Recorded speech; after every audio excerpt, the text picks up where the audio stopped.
a LitHub Radio podcast.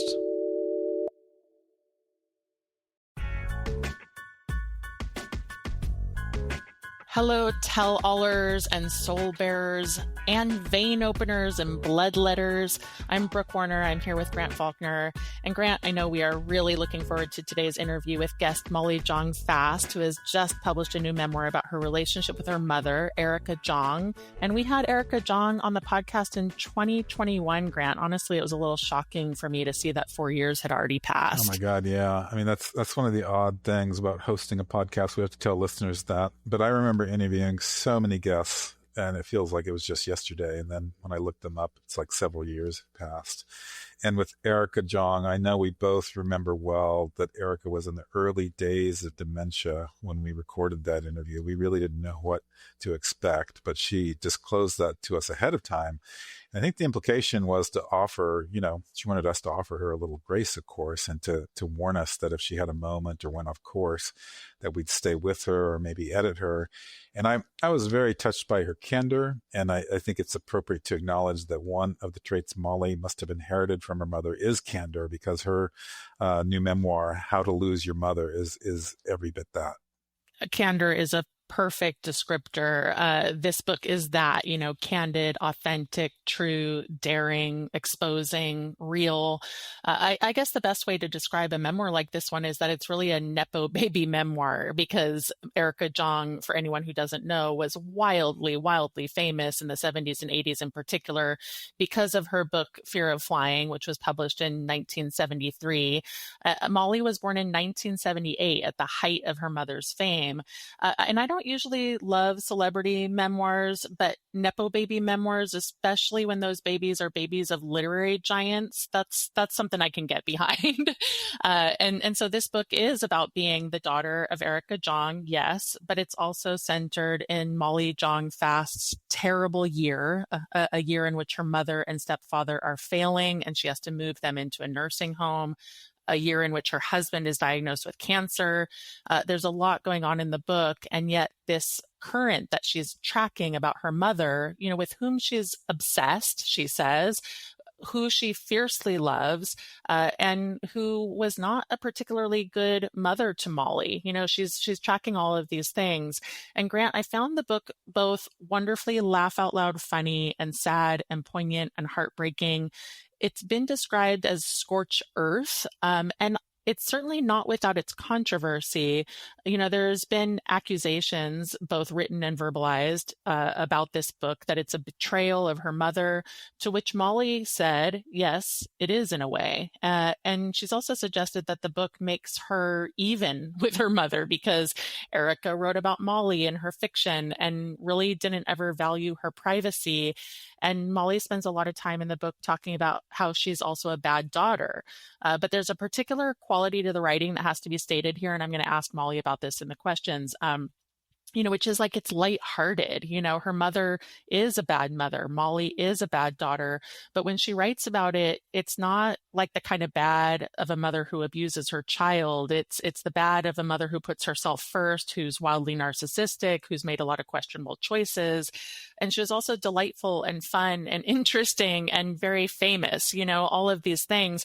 So I just found it a super fascinating exploration of what it's like to be the child of someone like Erica Jong, who, in addition to all of these things, was also unfortunately an alcoholic, and that can't be separated from the judgments. But, Molly really, really does a good job in showcasing all of it. Yeah, Brooke, I agree. This is a fascinating relationship study, and interesting to consider, the people who are offended on Erica's behalf. And one such person is Jennifer Weiner, and she posted on her Substack a pretty scathing review of How to Lose Your Mother. And in reading it, I thought that you can approach Molly's book one of two ways. You can relate to Molly, or you can relate to Erica. And it's clear that Jennifer Weiner relates to Erica in this, that she sees Molly as a betrayer. And she questions why Molly's dad is let off the hook. And she makes an assertion that this entire book is, serving up a double standard. And she wrote, when the wives of children of famous men publish tell-alls, those books don't obliterate the subject's reputation. sometimes they don't damage it at all. We don't expect much from our male artists on the home front. And being an inconsistent husband or an indifferent dad is barely a misdemeanor. Meanwhile, a creative woman, for any woman really, being a bad mom is a hanging offense. And your own daughter might be the one slipping your head into the noose. So what is your take on this, Brooke, given your own history with feminist writing and your own writing about double standards in your last book, Right on Sisters? Double standards abound, and Jennifer Weiner's critique, it's not wrong to call out a double standard here. However, if you read Molly's book, she's painting a picture of a deeply narcissistic, deeply flawed woman who also was a woman of her era. Molly has said about her mother that Erica was an imperfect messenger of feminism. I agree. I taught a course a few years ago called Feminist Foundations, which I taught with Linda Joy Myers. And we chose 4 books to examine, and Fear of Flying was one of them. Oh my gosh, Grant, people were pissed. Like, I have actually not experienced so much vitriol over a book as I did in teaching Fear of Flying. And some of the students were mad at us for even having chosen it in the first place, essentially arguing that it's not a feminist book. And people took issue with Erica Jong's unexamined privilege, which is something that Molly writes about in her memoir as well, among other problems with the book that, read through a current understanding of the world, it just doesn't hold up well. That said, Erica Jong is also a legend, and she wrote this very zeitgeisty book that tens of millions of people have read. It's a book of an era, and it opened doors for women, and she's a problematic and complicated figure. And so to Jennifer's criticism, this is not, in fact, a book about Molly's dad. Its subtitle is A Daughter's Memoir. So I think it's kind of unfair to talk about what Molly omitted about her father. A lot of the book is about what Molly calls same-sex parent-child relationships, and she's explicitly stating that these relationships between mother and daughter, between father and son, are differently fraught. And even more so if you have a narcissistic, fame-obsessed alcoholic parent. It's just as true. And there was no part of me in reading this book that questioned whether Molly loves her mother. All of us who love our parents are also sometimes horrified by our parents, are also conflicted about our parents, are also sometimes annoyed by our parents. And then when a parent gets afflicted by something like dementia and they're not really there anymore, there's some real shit to grapple with. Like, what is the extent of the caregiving that you're going to do when they don't remember your last visit, or sometimes don't even remember who you are? And I found the entire book to be full of complicated questions and honest revelations. And it honestly, like I said, it touched me. I saw it as a tell-all. I do think Scorched Earth goes a bit far. Betrayal, yes, perhaps, but I think it's a betrayal that Molly acknowledges, and one in which was clearly weighed, before she published this book. Definitely. She's been really candid about this topic too. She's been very open to it. And in the interviews that I've read or heard with her. I just want to go back though, Brooke, because I took such pleasure in hearing you phrase, even more so if you have a narcissistic, fame-obsessed alcoholic parent. Some of us have. No, I do not have one, so I am happy about that. But I want to also linger here a bit on the dementia aspect of this story, because Erica Jong is still very much alive. And Molly writes about that in really stunning ways, writing about her languishing at this expensive home on 2nd Street. And at one point that her mother has a head full of sawdust, as she puts it, which is a kind of a fascinating description. And, Erica Jong was obviously a woman who was so smart and so revered for her powers of observation. And she is both here and not here now. And Molly writes things like, this is a quote, "My mother is just a body now. Erica Jong, the person, has left the planet." And she writes variations of this throughout the book. It's really poignant and challenging to think about. And it's an odd moment for me personally, because I literally am, beginning to experience this myself with my mom. Out of the blue, I found out that I have to move her from her assisted living center to a memory care center. And we just moved her into assisted living a year ago, which was a huge undertaking. And she seemed fine for so long, and she was mostly fine, but this dementia just really struck fast and has been getting worse fast. And there just really aren't any good answers to it. But per writing about a parent, since you mentioned that, who has passed or who is no longer able to read or understand your work, I definitely think this gives a child a certain permission to tell a story that might have been impossible or challenging previously. And I always think about this because I remember hearing that you're not really a true adult until both of your parents have passed. And I think there's a lot of truth to that on many different, levels and layers. And one of those is just that ability to tell your story in a completely unfettered and truthful way. And so I understand Molly's desire to write this now. Her mother's Alzheimer's, actually ironically opens a final path for her to be more wholly herself, I suppose. And it's when we feel wholly ourselves that we're more empowered and motivated to tell our story, and sometimes just to be ourselves. And I'm just guessing Molly's feeling that. Mm-hmm.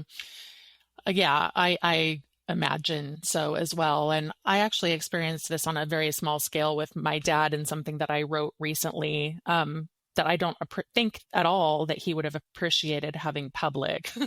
I wrote an essay, I posted it on Substack on Father's Day, actually, about my discovery in his last years that he had made such terrible financial decisions.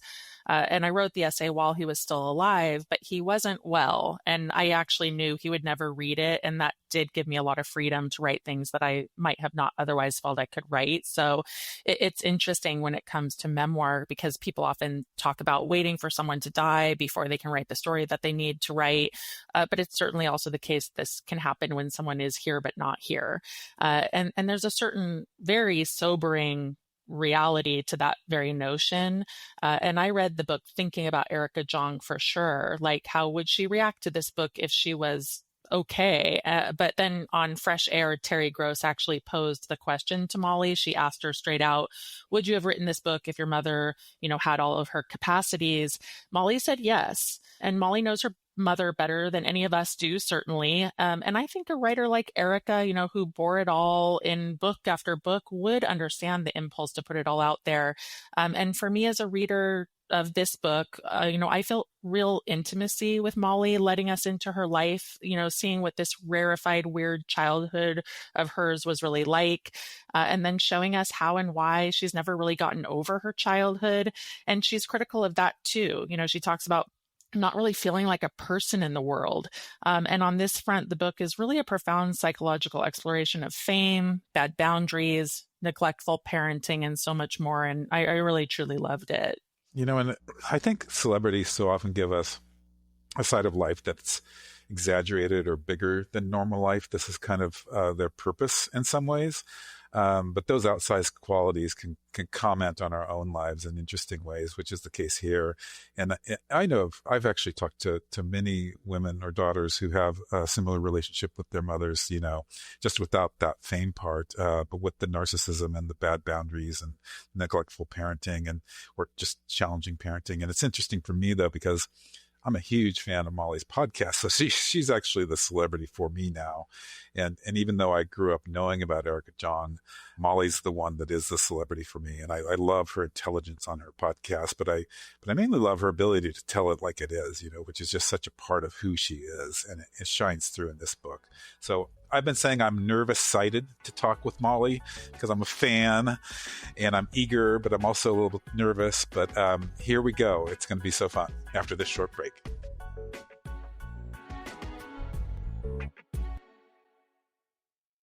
Welcome back, everyone. We're so thrilled to have Molly Jong Fast on the show with us today. Molly is a contributing writer at Vanity Fair and a political analyst at MSNBC. She also hosts the wonderful podcast, Fast Politics. She's the author of 3 previous books, Normal Girl, Girl Maladjusted, and The Social Climber's Handbook.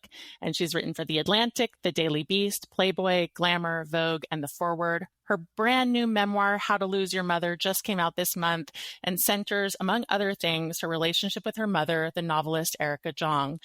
Welcome, Molly. Thank you for having me, Brooke. We're so excited. And Grant. Thank you. Yes, and Grant, who's been saying he's nerve excited. Is that what it was, Grant? Nervous-sighted to interview you, Molly, as a fan. Thank you. So, Molly, your book is so compelling and it gave me so much food for thought. And I've already heard from my cohorts of memoir lovers, that they really adored it. Oh, good. And there's a contingent of people out there, right? Yeah. From, fans of your mom's work to people who think you shouldn't air dirty laundry, who are saying that this is, a tell-all, a betrayal. And you've acknowledged that. You said in the Times, that you sold out Erica Jong, but it's sort of in honor of her.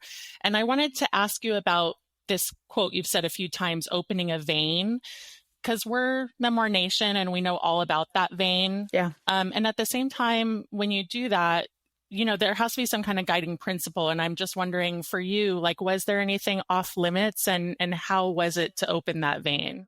So, you'll notice there's nothing in there about my kids. Even though I write about my husband, I'm pretty careful. I write about him having cancer, but I'm still pretty careful in certain ways. The thing is, if you have read Fear of Flying or any of my mom's writing, you know that she has always been a compulsive reporter on her life. And so my mom was a compulsive truth teller, wrote a ton about me, and I don't feel like I betrayed. Do I feel like I betrayed her? It's an open question that I have as me, but I don't think she would think that. If she were herself, she'd be delighted by this book. And the fact that people are airing their dirty laundry, it's Erica Jong. That is 90% of the gestalt was this idea that you brought it all out there, that you invited the reader into everything. So I think that if the people, and there certainly are people who say that, though it's not mostly what I get, and obviously I get a lot of people who like the book, but mostly what I get are people who relate to the experience of having parents who struggle with dementia, or having a mother who is an alcoholic, or having a feeling, right? The reason why I write so much about feeling badly about myself is partially because I feel badly about myself, but partially because I want people to have permission to feel the way they feel through this experience, right? I wrote this book not because I couldn't write some other book, because I could, right? And it would have been easier probably for me to have written a book. I was asked to write lots of political books, but the reason why I wrote this book, because remember, a lot of people know me not as Erica Jong's daughter. They know me as what I do. But the reason why I wrote this book was because I thought caregiving was really fucking hard. I couldn't believe how hard it was. And I had so many advantages, and this was still so fucking hard. I couldn't even believe it. I got sober at 19. I know how to do hard things, and I couldn't fucking do this.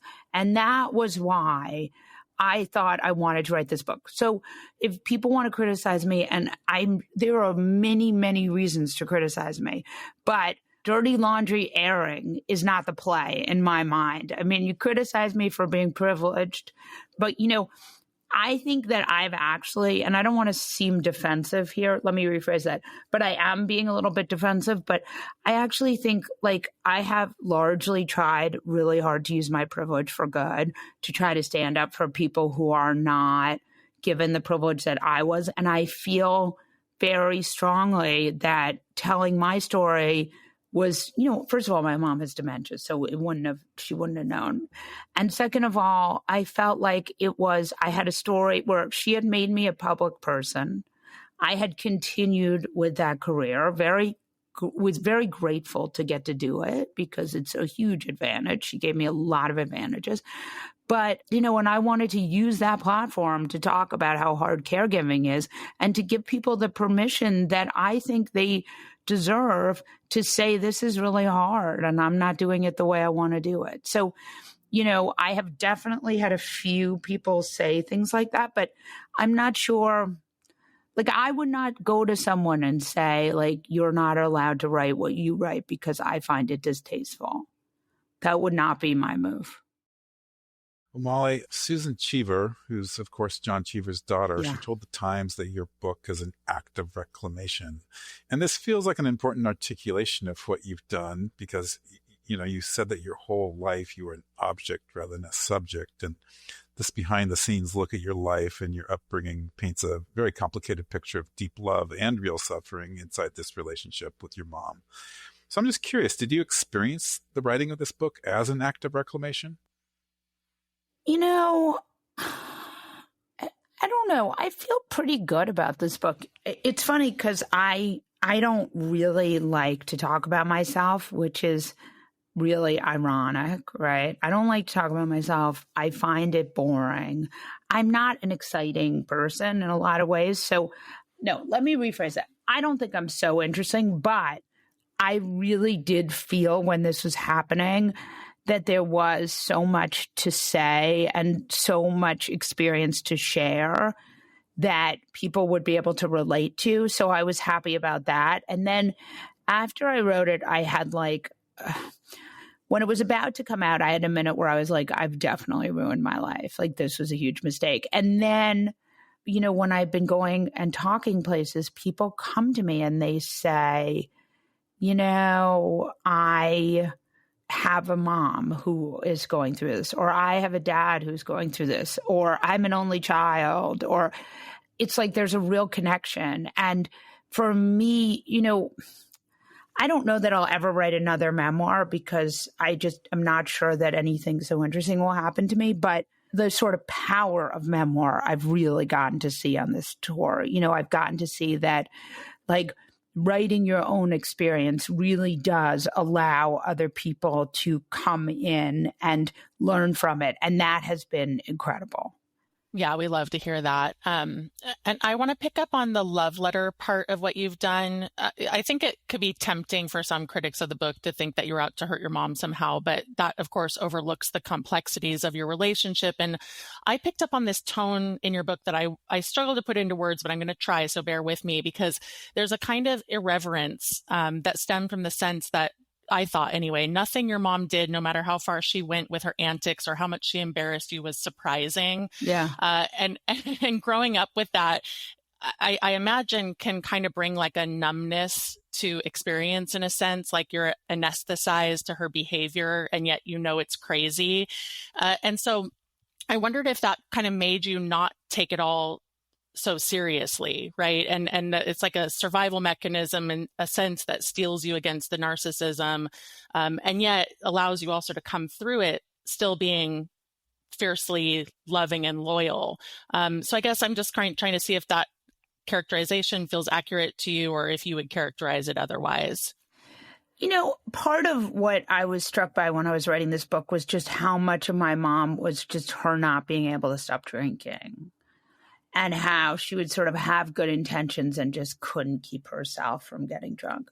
And in that way, that's a really common story. I mean, the point of this book is that there are a lot of really common stories in it. Like, there's some fun, glamorous moments in it, but ultimately, this is the story of alcohol, of a family riddled with alcoholism, of a mother who couldn't stop drinking, of a daughter who wanted to show up for her but needed to put the oxygen mask on herself first.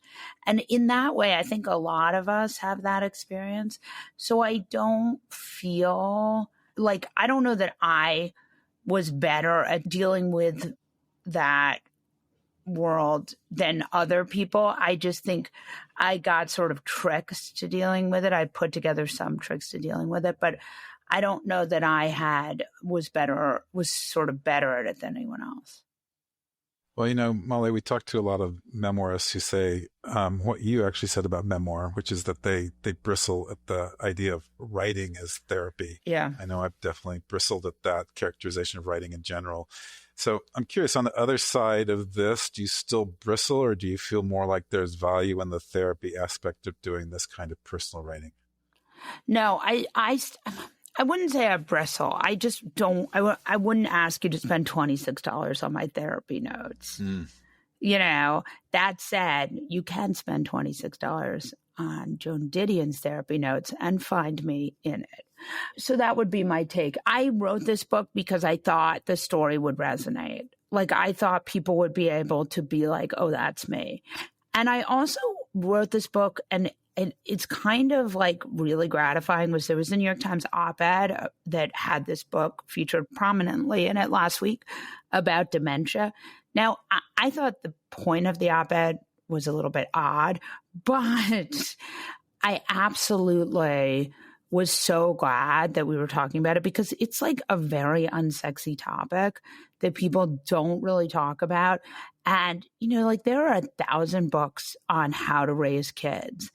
And there are just not that many books on what it's like when you have parents who are on their way out like this. And so, you know, there are revenge books. By the way, I do think it is like, it's interesting to me that like as a woman who is a writer and a feminist, and like I just wonder if a man wrote a book like this, if that would be the, you know, revenge. Especially because like, you know, I am technically, I mean, I don't want to sound self-aggrandizing, but it just seems to me like I don't really need revenge. Like I love her, she loves me.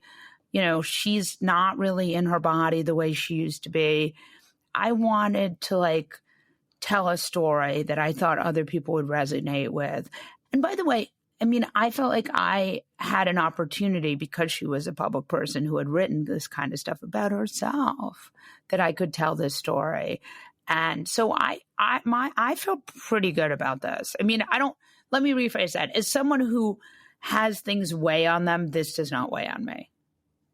Well, I think it was on Fresh Air that you said there was no option for looking good. And you're obviously unsparing of yourself as well. Yeah, I don't believe in looking good. I believe like you can't save your ass and your face at the same time. Well, it seemed like almost a theme that you were saying, you know, she's a bad mom, but I'm also a bad daughter. Yeah. And, you know, the things that you're doing, like you're putting your parents in a home, you're selling their apartment, you're selling her books, you're hawking your mom's ring. Like all of this is stuff that if you've had an aging parent, you totally deeply get. Like you've been there, you're grappling with moral questions. And so I'm curious, did you specifically set out to make yourself not look good, or was there any kind of calculation there in the writing? No, but I mean, I'm not going to, like, I wanted to talk about everything. I mean, I exist in that literary tradition where I'm not going to ask you to buy my book and then lie to you. And that's something that you see a lot. Even from some of the best writers, you'll see memoirs where you'll be like, oh my God, you know, I've known brilliant writers where I've known them and their stories they've told in their memoirs have not squared to what I've seen. So I'm not going to invite you in and then not tell you the truth. And I think that is really when you think about writing and when you think about memoir, like you really want a memoirist who's going to be honest with you. Well, in closing, Molly, you know, you mentioned your mom's alcoholism earlier as a big theme in the book, and your sobriety is juxtaposed against that or alongside it. And so I wonder if you're able to make sense of your relationship with your mom absent, you know, this reality of her alcoholism. And, you know, you've been sober since you were 19.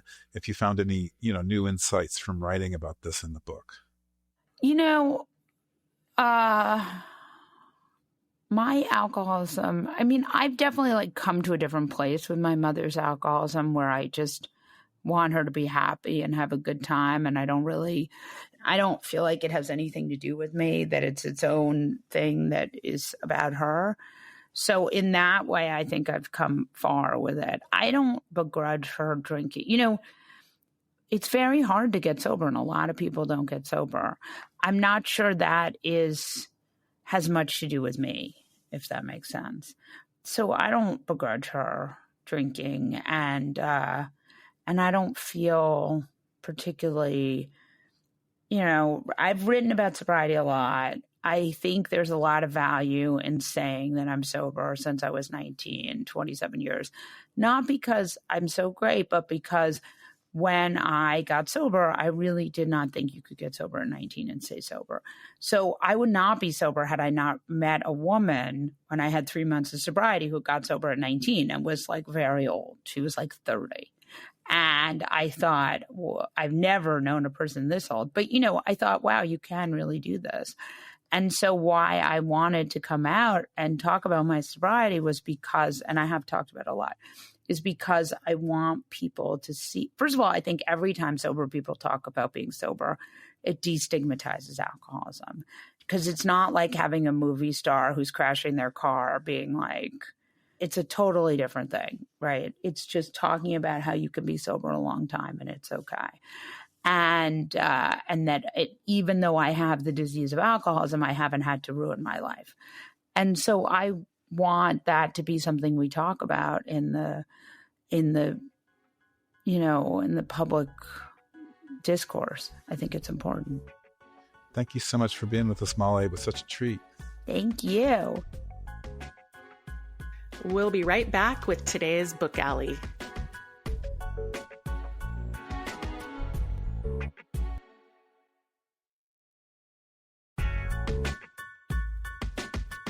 This week's Book Alley is one part celebration of authors and one part gauntlet for you, Brooke, because I'm going to ask you to give a shout out to some of your She Writes Press authors. And I know you said that can be a little fraught because there are so many of them, and you can, leave people out, of course, when it comes to roundups. And that said, She Writes publishes a lot of mother-daughter books, and I thought we might make space on today's Book Alley to acknowledge that mother-daughter memoirs are really a subgenre of memoir itself, more so than father-daughter books. And I'm guessing in part that's because of something Molly writes about in her memoir, which is this idea that, same-sex parent-child relationships are inherently more fraught. So do you have any other theories about this, Brooke? Why mother-daughter memoirs are so prevalent? Yeah, I think the psychological and emotional relationship of that same-sex parent-child bond is specific because you're more likely to become, quote unquote, the same-sex parent. Women become their mothers, men become their fathers. I think we look to the same-sex parent as a model of how to be in the world. And I think when there's a parent who, like Erica Jong, is narcissistic or an alcoholic, or when there's a parent who rejects you or who competes with you, or maybe who has abused you or traumatized you in some sort of way, it shapes everything and it determines the entire course of your life. And I think that people who have very fraught relationships with their parents are often obsessed with that parent, as Molly spoke to, and there's a certain not getting over it. And I think that's why people are drawn to write about it. The love that you have for that person is sometimes a warped love because you're never going to get what you want or need from that person, which can create a hole, that can't be filled for a lifetime. And like I said, I do think that draws people to want to unpack it in a memoir. Yeah, I suppose that's what makes this, such fertile ground for memoir, Brooke, because, these relationships are so deeply psychologically complex, obviously, and writers reach middle-aged and they're still thinking about it, still so defined by that relationship that, putting it on the page is perhaps, one of the only ways to truly release it. Yeah, I've seen that, and it's very true. So I will do my roundup. These are just a handful of the ones that we've done, and I apologize to any of our authors who I'm leaving out of this, but we'll get you on the next roundup. So first of all, my co-teacher, Linda Joy Myers, who I teach memoir with, wrote a memoir called Don't Call Me Mother. And this is about 3 generations of women bound by motherlessness, bound by abandonment, that culminates in Linda Joy breaking the cycle. So it's a powerful one. A Smoke and a Song by Sherry Sadati is one of our authors who is navigating her mother's terminal cancer diagnosis while also recalling her own volatile upbringing and showcasing, like an intergenerational tale of women doing the best they can under complicated circumstances. Another kind of mother-daughter memoir is the caretaking memoir. And we have a book called Motherload by Gretchen Stabler. The subtitle on that one says it all, Confessions of a Reluctant Caregiver. And this one explores the author coming home as a 60-year-old woman to take care of her fiercely independent 96-year-old mother. And these caretaker ones are interesting in light of, what we talked about with Molly. A different kind of one, because less reluctant, Virginia A. Simpson is a grief specialist, and her book is called The Space Between, a memoir of mother-daughter love at the end of life. And her grief understanding and sort of depth of knowledge as she's taking her mother through end of life and writing about the healing that their relationship experiences as a result of that is really central to this one. And then finally, Bloodlines by Tracy Yokas. This one I love because it explores a mother-daughter relationship, but it's the mother who is writing in this scenario instead of being the daughter. And so the author shows how her own traumatic past shapes her ability to care for her teenage daughter who has been diagnosed with disordered eating, depression, and self-harm, and then how they both heal together by confronting intergenerational pain. Thanks for that roundup, Brooke. And I want to recall the interview we did with Laura Davis for anyone who is writing a mother-daughter narrative. Definitely go back and listen to the episode. It's called The Staying Power of the Mother-Daughter Story. And we talked about the fact that while some may tell you this is a saturated category, there's always room, and there will always be room for another story, as evidenced by Jong Fast, How to Lose Your Mother. And in fact, I don't really think any category is truly saturated, actually, because, every story is different and unique in its way, and that's actually why we're here, to help you tell your unique story, because it matters. So thanks for tuning in, and I hope you continue tuning in, and I hope you join Memoir Nation on memoirnation.com. We have a bunch of stuff happening now, accountability writing groups, classes, and it's just been so exciting to work with memoirists and see Memoir Nation already take off. So we'll see you again next week.